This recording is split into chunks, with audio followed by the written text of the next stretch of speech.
اعوذ باللہ من الشیطان الرجیم بسم اللہ الرحمن الرحیم ربی اشرح لی صدری ویسر لی امری واحلل عقدۃ من لسانی یفقہوا قولی اللہم ثبتنا عند الموت بلا الہ الا اللہ اللہم اجعلنا منہم ومن الذین آمنوا وعملوا الصالحات وتواصوا بالحق وتواصوا بالصبر آمین یا رب العالمین۔ اب تک ہم نے ڈسکشن کی ہے سورہ القدر پہ۔ ہم نے دیکھا تھا کہ سورہ القدر کا کنیکشن کس طرح ہے سورہ الق کے ساتھ اور سورہ البینہ کے ساتھ۔ انا ورڈ کی ہم نے ڈسکوری کی تھی اور انزلنا کی بھی تھوڑی سی ڈسکوری کی تھی۔ اچھا، جو آج کا ورڈ ہے نا وہ ہے قدر، جو آتا ہے نا انا انزلناہ فی لیلۃ القدر۔ لیل پر بھی تھوڑی سی ڈسکشن ہے لیکن انشاءاللہ اس کے بعد کمپلیٹ کریں کیونکہ قدر ورڈ کی بہت ڈیپتھ ہے، اس میں بہت باتیں سمجھ آنے والی ہیں۔ تو میں نے جس طرح پہلے پلان کیا ہوا تھا کہ انشاءاللہ اسے 20 دنوں میں ریپ اپ کر کے نا کمپلیٹ کر دیں گے سورہ القدر، لیکن آئی ڈونٹ تھنک سو کہ یہ کمپلیٹ ہو سکے گی، اور میں کسی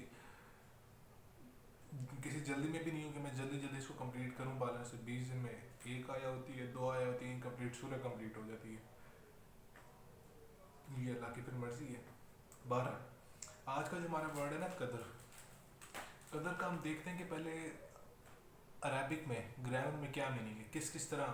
میننگ میں یوز ہوتا ہے۔ دیکھیں عربی میں ایک لفظ کے لیے نا بہت سارے میننگز ہوتے ہیں، اور کبھی کبھی وہ ایک آیا میں یا ایک فریز میں جس طرح عربی بات کرتے ہیں ایک سے زیادہ میننگ بھی اپلائی ہوتے ہیں اور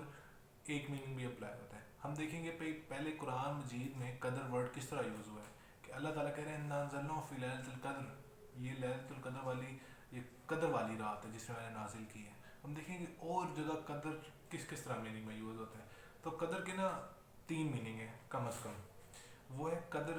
جس طرح ہم نارمل یوز کرتے ہیں کہ اس نے میری قدر نہیں کی، میری قدر کرو۔ قدر عزت کو کہتے ہیں، نوبلٹی کو کہتے ہیں، ہائی اسٹیٹس کو کہتے ہیں۔ اچھا، اور قدر ہم یہ قدر و تقدیر، وہاں سے بھی یہ لفظ نکلا کہ فیصلہ کرنا، ٹھیک ہے، کسی چیز کے بارے میں کوئی حکم جاری کرنا، اندازہ کرنا کہ فار ایگزامپل میں اندازہ کرتا ہوں کہ جی میں نے ایک ہفتے میں اتنا کام کمپلیٹ کرنا ہے، یا میں نے ایک ہفتے میں یہ ڈائٹ پلان کرنی ہے، تو میں کہہ رہا ہوں میں اندازہ لگا رہا ہوں۔ تو قدر کا ایک مطلب یہ ہوگا کسی ٹائم فریز میں کسی چیز کا اندازہ لگانا کہ یار اس چیز کو اتنے عرصے میں کمپلیٹ ہونا ہے، ٹھیک ہے، یا کوئی میں ڈیسیژن کرنے لگا ہوں تو اس کو بھی میں کہتا ہوں قدر۔ اچھا، ایک اور قدر کا میننگ ہوتا ہے ٹائٹنس، ٹھیک ہے، کمی ہونا، کسی چیز کی اماؤنٹ میں کمی آنا، سختی آنا، تنگی آنا، اس کو بھی ہم کہتے ہیں قدر۔ اب ہم پہلے دیکھتے ہیں کہ اللہ تعالیٰ قرآن مجید میں قدر کس طرح یوز کرتے ہیں۔ تو قرآن مجید میں آلموسٹ قدر کا لفظ نا مطلب ڈفرینٹ فارمز میں آیا ہے، پاسٹ پریزنٹ اس طرح کی فارم میں آلموسٹ 131 ٹائمز آیا ہے، ٹھیک ہے۔ تو قدر اللہ تعالیٰ جو موسٹلی یوز کرتے ہیں، جس کا علم آپ کو بھی ہوگا، ان اللہ علی کل شیء قدیر، کہ اللہ تعالیٰ ہر چیز پر قادر ہے، ٹھیک ہے۔ اب یہ فریز اللہ تعالیٰ اس طرح یوز نہیں کرتے تھے کہ بھائی کسی بھی آیا کے اینڈ میں یہ اچھی لگ رہی ہے ان اللہ علی کل شیء قدیر، اس کے پیچھے ایک بات ہوتی ہے۔ جب میں اس کو قدر ورڈ کو دیکھ رہا تھا اور سب سے زیادہ مجھے یہ آیا نظر آئی ان اللہ علی کل شیء قدیر، تو اس کے پیچھے خاص بات تھی۔ اس کے بعد اللہ تعالیٰ نے کہا ان اللہ علی کل شیء قدیر، ٹھیک ہے۔ جیسے اللہ تعالیٰ غفور الرحیم اپنا لفظ ایک خاص بات کے بعد کرتا ہے۔ اللہ تعالیٰ جب کہتے ہیں میں بہت زیادہ عذاب دیتا ہوں، ٹھیک ہے، میں بڑا انتقام لے سکتا ہوں، تو اس کے پیچھے ایک بات ہوتی ہے، اس کے بعد اللہ تعالیٰ فریز یوز کرتے ہیں۔ تو ان اللہ علی کل شیء قدیر سے جو پہلے باتیں تھیں وہ بہت خوبصورت تھیں، ٹھیک ہے۔ اللہ تعالیٰ کہاں کا کہتے ہیں ان اللہ علی کل شیء قدیر، لیکن وہ ایک سیپریٹ اسٹڈی ہے، کبھی ٹائم ملا تو دیکھیں گے کہ ان اللہ علی کل شیء قدیر اللہ تعالیٰ قرآن مجید میں کن باتوں پہ کہتے ہیں کہ میں ہر چیز پہ قادر ہوں، اور بڑی خوبصورت باتیں۔ اچھا، تو سب سے زیادہ اللہ تعالیٰ یوز کرتے ہیں ان اللہ علی کل شیء قدیر۔ اس کے بعد اللہ تعالیٰ اپنے لیے یوز کرتے ہیں وما قدرہ فاللہ حق قدرہ، کہ لوگوں نے اللہ تعالیٰ کی ویسی قدر نہیں کی، اللہ تعالیٰ کو ویسا سٹیٹس نہیں دیا، اللہ تعالیٰ کے ساتھ ویسی اپنے نسبت قائم نہیں کی جس کا وہ حقدار ہے، جو اس کی شان کے مطابق ہے، اس طرح ہم نے اللہ تعالیٰ کی قدر نہیں کی، ٹھیک ہے۔ اور اللہ تعالیٰ جب سورج، چاند، رزق، ٹھیک ہے، آسمان سے پانی کا برسنا، موت، ان لفظوں کے لیے یوز کرتے ہیں، تو اللہ تعالیٰ کہتے ہیں یہ بھی خاص اندازے سے، ٹھیک ہے، سورج اور چاند بھی خاص اندازے سے ایک خاص اماؤنٹ میں، ٹھیک ہے، رزق میں کسی کو دیتا ہوں، خاص وقت پہ ایک اندازے کے مطابق کسی کو موت دیتا ہوں، ٹھیک ہے۔ تو ہم دیکھتے ہیں کہ اللہ تعالیٰ کہتے ہیں وجل لیلہ سکنا والشمس والقمر حسبانا ذالک تقدیرا، کہ رات کو میں نے سکون والا بنا دیا ہے، ٹھیک ہے، اور رات کو اور سوری چاند کو اور سورج جو ہے ایک مدار میں گردش کریں ایک تقدیر، ایک اندازے کے مطابق۔ اب یہ ساری زندگی کہتے ہیں کہ اندازے کے مطابق ہے، کہ رات جو ہے سکون کے لیے ہے، یہ اللہ تعالیٰ کی حکمت کے مطابق اللہ تعالیٰ نے ایک فیصلہ کیا ہے، اس کے اوپر اپنی جو ہے اندازہ صادر کیا ہے کہ رات جو ہے سکون کے لیے ہے۔ تو اگر آپ میڈیکلی بھی دیکھیں تو اگر آپ کوشش کرتے ہیں کہ جی نہیں میں تو ہے نا دن میں سوؤں گا اور رات کو جاگوں گا، تو انشاءاللہ میں بھی اس فیز سے گزر چکا ہوں بہت دفعہ، لیکن آپ دن میں جتنا مرضی سو لیں آپ کو سکینت، اللہ کہتا ہے رات کو میں سکون والا بنائے، جو رات کی آپ کو نیند میں سکون حاصل ہوتا ہے وہ دن میں حاصل نہیں ہو سکتا۔ اچھا، اور دوسری بات اللہ تعالیٰ کہتے ہیں میں نے چاند اور سورج جو ہے ایک مدار میں گردش کر رہے ہیں ایک اندازے کے مطابق۔ جب یہاں سے ایک بات سامنے آتی ہے کہ جی مطلب ایتھیسٹ کہتے ہیں کہ جی دنیا جو ہے نا خود بخود وجود میں آ گئی ہے، ٹھیک ہے، کچھ کیمیکلز ہوئے، کوئی بگ بینگ ہوا تو اس کے بعد ہم وجود آ گئے، پہلے ہم کیچڑ تھے، پھر اس طرح کی پتہ نہیں کیا ان کی بات ہے۔ اگر فار ایگزامپل مان لیتے ہیں کہ یہ خود بخود ہوئے تو ہر چیز بالکل اندازے، ہر چیز بالکل پرسیجن کے ساتھ کس طرح ہے۔ اللہ تعالیٰ تو کہتے ہیں کہ تمہارے جو پورز ہیں نا اس کو بھی میں نے ایک اندازے کے مطابق بنایا ہے، ٹھیک ہے، سورج چاند کا چلنا بھی ایک اندازے کے مطابق بنایا ہے، ٹھیک ہے، تمہیں بھی میں نے جو ہے ایک اندازے کے مطابق بنایا۔ سورہ الاعلیٰ میں کہتا ہے سبح اسم ربک الاعلیٰ الذی خلق فسوی والذی قدر فہدی، میں نے تمہیں بنایا پھر تمہارے اندر ایک اندازہ رکھا اور اس کے بعد تمہیں ہدایت بھی تمہارے اندر رکھی، ٹھیک ہے۔ تو ہر چیز کو اللہ تعالیٰ نے ایک اندازے کے مطابق بنایا، ہم چیز دیکھ بھی سکتے ہیں کہ موسم بالکل خاص وقت میں آتے ہیں ایک اندازے کے مطابق، سورج اور چاند ایک وقت کے مطابق آتے ہیں، رات ایک وقت کے مطابق آتی ہے، ٹھیک ہے۔ پھر اللہ تعالیٰ کہتا ہے رزق بھی اللہ تعالیٰ کہتا ہے میں ہر کسی کو زیادہ دیتا ہوں یا کسی کو کم دیتا ہوں، تو یہ اس کے ایک حکمت ہوتی ہے، اللہ یبسط رزق لمن یشاء و یقدر، کہ میں جس کا چاہتا ہوں رزق جو ہے وسیع کر دیتا ہوں، اور جس کا رزق میں چاہتا ہوں کیا کر دیتا ہوں، اچھا جس کا میں رزق چاہتا ہوں کم کر دیتا ہوں۔ یہاں مطلب یہاں پہ قدر کا میننگ آ رہا ہے کم ہونا، ٹھیک ہے، کسی کا میں نے شاید ایک دفعہ پہلے ڈسکشن کی تھی، اس میں ایک لفظ آیا تھا فقدر علیہ رزقہ فیقول ربی اہانن، کہ جب میں اس پہ رزق تھوڑا سا کم کرتا ہوں نا، تھوڑی سی کم کرتا ہوں تو وہ کیا کہتا ہے کہ میرے پروردگار نے مجھے جو ہے ذلیل و خوار کر دی ہے۔ تو یہاں پر میننگ کون سا اپلائی ہو رہا ہے، ٹائٹنس والا پھر اللہ کہتا ہے فریح بالحیات الدنیا، اور یہ لوگ تو دنیا کی زندگی میں خوش ہیں۔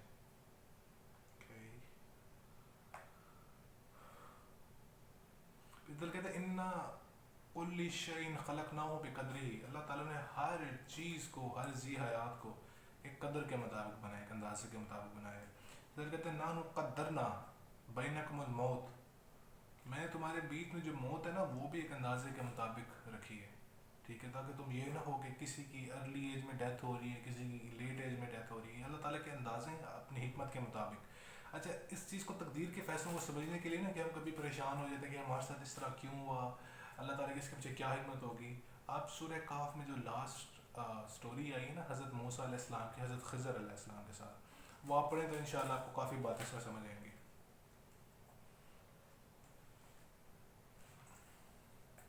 اچھا، اب ایک اور بات ہے کہ اللہ تعالیٰ جو ہے نا، اللہ تعالیٰ کی تقدیر کو اگر ہم سمجھنے کی کوشش کریں تو وہ دو طرح کے اللہ تعالیٰ تقدیر کے فیصلے کرتے ہیں۔ ایک، اللہ تعالیٰ نے کسی کو جب سٹارٹ میں پروڈیوس کیا تھا، دنیا کو، آسمان کو، ٹھیک ہے، ستاروں کو، ان کے لیے ایک اندازہ مقرر یہ کیا تھا کہ قیامت تک یہ اسی طرح رہیں گے، کہ آسمان جو ہے وہ اربع سال پہلے بھی آسمان تھا، ٹھیک ہے، اور ایک اور اللہ تعالیٰ کہتے ہیں کسی چیز کو ایک مقدار مخصوص میں، ایک طرز مخصوص پہ بناتے ہیں، لائک ہم ہیں، جانور ہیں، ٹھیک ہے، پرندے ہیں، پودے ہیں، کہ اس کے پیچھے کیا راز ہے کہ اگر آپ کھجور کی گٹھلی لو، اسے اگر آپ زمین میں ڈالو تو اس سے جو ہے کھجور ہی نکلے گی، یہ اللہ تعالیٰ کا ایک اندازہ ہے، کسی چیز کو اللہ تعالیٰ نے وجوہ قدرت عطا کی ہے، ٹھیک ہے، ہمیں قدرت عطا کی ہے، انسان سے انسان ہی پیدا ہوں گے، بندر پیدا نہیں ہوں گے، ٹھیک ہے، تو ایک دو چیزیں ہوں گی، ایک اللہ تعالیٰ کا کسی چیز کو شروع سے اس طرح بنانا کہ وہ قیامت تک اسی طرح رہے گی، اور اللہ تعالیٰ کا کسی شے کو کوئی قدرت عطا کرنا، لائک مجھے کسی شخص کے اوپر قدرت عطا کر دینا، ٹھیک ہے، پودوں کی ایک قدرت ہے کہ وہ ایک چیز ہی پیدا کر سکتے ہیں، اس کے علاوہ کوئی چیز پیدا نہیں کر سکتے، تو یہاں سے یہ ہوگا کہ یہ چیز نہیں ہوگی، ٹھیک ہے، ایک چیز کے اوپر اللہ تعالیٰ نے یہ لگا دیا ڈوز اینڈ ڈونٹ، یہ ہوگا اور یہ نہیں ہوگا۔ اچھا، اب انسان جو تقدیر، اگر انسان دیکھیں کہ ہمارے ہاتھ میں بھی تقدیر ہے تو وہ کس طرح کی دیکھیں، ہمیں اگر کسی چیز کا اندازہ کرنا ہوتا ہے نا، ٹھیک ہے، یا کسی کے بارے میں کوئی پلان کرنا ہوتا ہے، فیصلہ کرنا ہوتا ہے، تو ہم دو طرز عمل اپنا سکتے ہیں. سب سے پہلے ہم عقل و فکر سے سوچ سمجھ کے کہ یار میں نے یہ چیز کرنی ہے، میں نے یہ بزنس کرنا ہے، یہ میں نے کورس چوز کرنا ہے، تو اس کے لیے میں پہلے سوچوں سمجھوں، اس کے بعد میں اس کو کمپلیٹ کروں. دوسرا ہو سکتا ہے کہ تمنا اور خواہش، میرا دل چاہتا ہے کہ میں پائلٹ بن جاؤں، ٹھیک ہے، میرا دل چاہتا ہے کہ میرے پاس ایک بڑی گاڑی ہو، میرا دل چاہتا ہے، تمنا اور خواہش. لیکن اس کے لیے آپ سوچتے سمجھتے نہیں کہ اگر کس طرح ہوگا. تو ہم جو تقدیر کے فائل بنتے ہیں، ڈور بنتے ہیں، تو دو چیزوں میں، یا تو عقل و فکر سوچ سمجھ کے، یا اپنے تمنا و خواہش سے. اچھا، تقدیر کے اور میننگ کیا ہو سکتے ہیں؟ اب تک ہم نے دیکھا ہے کہ کسی چیز کا اندازہ کرنا، کسی چیز کا فیصلہ صادر کرنا، ٹھیک ہے، یا کسی چیز میں تنگی ہونا، کمی ہونا، ٹائٹنس ہونا، ٹھیک ہے، یا نوبلٹی، عزت ہونا، یا کسی کی مالی وسعت حالت کو بھی ہم قدر کہہ دیتے ہیں، ٹھیک ہے. یا ایک اور کہتے ہیں الا قدر معلوم، کسی چیز کے لیے کوئی آپ نے میٹنگ کرنی ہے، اس کے لیے اگر آپ جگہ اور وقت کا تعین کرتے ہیں، اس کو بھی ہم تقدیر کہتے ہیں. اچھا، اقدار اس گھوڑے کو بھی کہتے ہیں، مطلب اگر اس نے اگر کوئی گھوڑا بھاگ رہا ہے، اس کے جہاں اگلے دو قدم نے پاؤں رکھا ہے تو پچھلے دو قدم بھی وہیں پہ پاؤں رکھیں. تو مطلب ایک پراپر اندازے سے، مطلب یہ نہیں ہے کہ اگلے دو پاؤں کہیں اور ہیں، پچھلے دو پاؤں کہیں اور ہیں. تو یہاں سے یہ بات عرب کرتے ہیں کہ اس کا پراپر اندازہ ہونا، ٹھیک ہے، اس میں آگے پیچھے نہ ہونا، اس کو بھی ہم مقدار کہتے ہیں. یہاں سے میں نے مثال لی ہے، اور بھی اس کی بڑی انٹرسٹنگ میننگ ہے ویسے. اچھا، ابن عباس نے اس رات کے بارے میں کیا کہا کہ یہاں پہ ہم اتنے سارے میننگ دیکھیں تو یہاں پہ کیا میننگ اپلائی ہو سکتے ہیں اس سورہ میں. تو انہوں نے کہا کہ اس رات میں نا اللہ تعالیٰ ہر کسی کی رزق، موت، دولت، عزت، ہر چیز کا فیصلہ کر دیں گے اگلے سال تک کا. اور کیا ہو سکتا ہے اس رات میں؟ آپ کو پتہ ہے تنزل الملائکۃ والروح، اس رات میں فرشتے اور آسمان اترتے ہیں فوج در فوج. تو جب زمین پر اترتے ہیں تو ان کے اترنے کی وجہ سے زمین میں جو ہے نا تنگی پیدا ہو جاتی ہے. تو یہاں سے بھی انہوں نے نکالا کہ اللہ تعالیٰ شاید یہ پوائنٹ آؤٹ کر رہے ہیں کہ اس رات میں تنگی ہو جاتی ہے فرشتوں کے اترنے کی وجہ سے. یا عزت کے معنی میں یہ ہو سکتا ہے کہ اس رات کو اگر کوئی بندہ جو ہے نا عبادت کرتا ہے اپنے پروردگار کی، اس خاص لیلۃ القدر والی رات میں جس کی فضیلت اتنی زیادہ ہے، تو اس رات میں اپنے پروردگار کے سامنے اور فرشتوں کے سامنے بڑی قدر ہوتی ہے. اچھا، ایک اور بھی چوتھا میننگ انہوں نے یہ لیا کہ اس رات میں کیونکہ ایک خاص بک، ایک مقدس کتاب ایک مقدس پیغمبر پہ نازل ہوئی تھی، تو اس وجہ سے اس رات کو عزت والی رات کہتے ہیں. چار میننگ یہ ہو گئے. امام سیوطی کیا کہتے ہیں کہ انہوں نے بھی تقریباً دو میننگ یہی لیے ہیں کہ نوبل، ٹھیک ہے، ہائی اسٹیٹس والی رات، کہ اس رات اللہ تعالیٰ اگلے سال تک کی جو ہے فیصلے کرتے ہیں اور پھر فرشتوں کو اس کے مطابق معمور کر دیتے ہیں.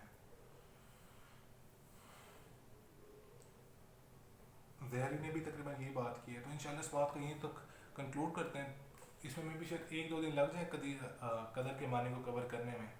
ٹھیک ہے، اور مطلب مفسر نے اس کے بارے میں کیا کہا ہے. تو انشاءاللہ اس کے بعد جو ہے ہم کور کریں گے. تو مجھے کوئی جلدی نہیں ہے کہ اسے 20 دن لگتے ہیں چاہے 30 دن لگتے ہیں، مجھ سے جتنا ہو گیا انشاءاللہ ڈیپتھ میں کور کرنے کی کوشش کروں گا. خدا حافظ.